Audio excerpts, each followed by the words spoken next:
A year and a bit ago, the A7 and A7R came out, groundbreaking full-frame mirrorless cameras. Then came the A7S, low-light beast for video. Then the A7 II, a 5-axis stabilised mirrorless meh. And a little over a year afterwards, I'm still wearing the same clothes, and now we have the a7R II. And to be honest, it's a disappointment. Not really. It's bloody awesome.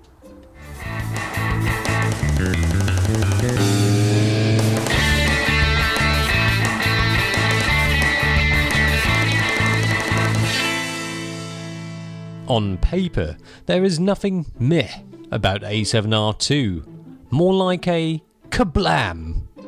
Just when we were starting to accept the 34 megapixels of the a7R, then boom, they gave us another 8 megapixels. If you want more megapixels than this for a full frame censored camera, you have to go for the 5DS. Low down goodness. Don't you just love the smell of countryside? Pooey. They've put everything in this. They've not held anything back. It's not a subtle jab, more like a full-frame tiger uppercut. 42.4 megapixels sounds good, and it certainly packs a punch. Images have plenty of finesse, oodles of detail. We are still in Hong Kong, by the way. This is just slightly away from the trolleys and stuff. If you see the trolleys and you turn right, you just come here, see some robins and bats, natural habitat. With that amount of megapixels, it will be good for taking incredibly detailed photos of landscapes, flowers, all of those things that don't move. Yeah. But it's not just about the megapixels, is it? Well, this has got a T asterisk inside. How do I know? Because it's written on the side, right there. The T asterisk coating is added to an extra element of the viewfinder to give you extra clarity towards the edges. Yeah, a T asterisk or two is not exactly something to get excited about, unless you're an optician. But while you're looking there is something any photographer should get busy with a jizzy over. The viewfinder. It's massive, huge, and sexiness. 0.78 times magnification. That's more than any other full-frame camera around. More than D810, which is a 0.7 times magnification. D4S, same. 5D Mark III, 0.71 times. Even the 1DX, which is a 0.76 times magnification. Pooh, have that in your face. Canon and Nikon, it's 0.78 times. Woof. And this is better than real life. I could just strap 2 of these to my eyes and walk around for the rest of the day like this. Don't even need glasses. You've got the diopter adjustment. Forget glasses. 2.4 million dots, minimal lag, but it's the retina filling size that impresses. It's the little things that make a big difference. It's got more dampened shutter now, so it's quieter, and also it's good for a shutter life of 500,000. Alright, it's not exactly silent, but with an electronic first curtain shutter, at least it doesn't sound like an eyebow trapped in a cat flap. But if you want silent, check this out. Silent shooting mode offers, shooting on the silent. This is so stealthy, it's almost creepy. See, without electronic first curtain shutter, it sounds like and does this. With electronic first curtain shutter, it does this. And silent mode is like this. Sony a7S can do silent mode, so it's not a first. But to do this with a 42.4 megapixel sensor, it requires faster readout times. Copper wiring and expanded circuit scale ensures 3.5 times faster transmission speed. Now we're talking big things that make a big difference. The sensor is the world's first back-illuminated full-frame sensor. The design means the photodiodes sit closer to the gapless on-chip lens, moving heat away from photodiodes, lowering noise. Noise performance is smoking. In a dark room, apart from ambient lighting from the corridor light, ISO 12800 still looks good and clean, even though that camera's seriously dirty. Even 25600 looks okay with the black colours looking black, with only slight hint of colour mush. Above that, things don't look so hot, although the 5DSR wishes it could go this high. Well, in good light, the images do look quite stunning.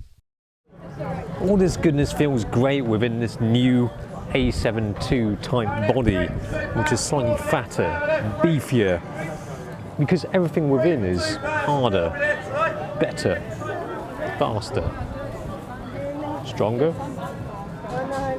Sounds good enough for Daft Punk. There's nothing daft about the performance though. In silent mode, it's a stealthy weapon for the street, but you might want to be careful with the rolling shutter. Note how lines start to get bendy when you're shooting while moving. Oh, I like this town. There's lots of trolley action going on. Those megapixels, that image quality though. Even these out of camera JPEGs look sick, with great tones. And those non-RAW files are robust enough. You can pull out enough details in post without files cracking up. Dynamic range is good, especially thanks to back-illuminated tech, giving it better dynamic range than the A7S, but the catch is that there isn't any lossless RAW option. Dynamic range could have been even better. But anyway, what about that focus? I mean, with 399 phase detection autofocus points, 25 contrast detect, it is quick. And when you see those little tiny green squares lighting up the way,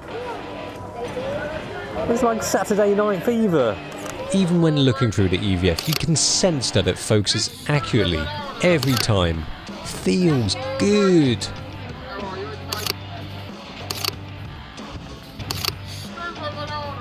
It does work pretty neatly in good light.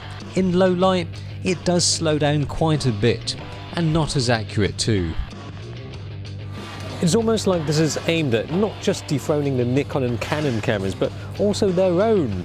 I mean, this has more megapixels than any other A7, has better noise performance probably, because it's got the world's first back-illuminated full-frame sensor, and then it's got 4K video recording and 5-axis stabilization. The thing I find with in-body stabilization is that it never is as good as optical stabilization. It's fine for photos, but when it comes to video, it doesn't look as smooth. You can notice the difference when compared to without steady shot and with steady shot. The steady shot is actually pretty decent, but it just isn't as elegant as optical stabilization, in my opinion. The 4K video is of a decent quality, not free from aliasing and moire, mind you, and it does suffer from rolling shutter. Quite a bit in fact. So yeah, good, but not perfect. But now there is an A7S. If you want a camera for video, there probably is something much better just round the corner. It's a visual metaphor, by the way. That is perhaps the only problem with the Sony A7 cameras, with the speed at which they update them. If there's any doubt about a7R II, you should probably just wait, because they've most likely got the third version lined up to be released in a few months, or something like that. If you want a great video camera that is good in low light, the A7S II will probably be the ultimate for video when it comes out. So it's a pass, right? Just hold on to your money, right? Well, if you want the best, you'll never get it. If you want a really bloody good camera that is here and now, well, you're looking at it.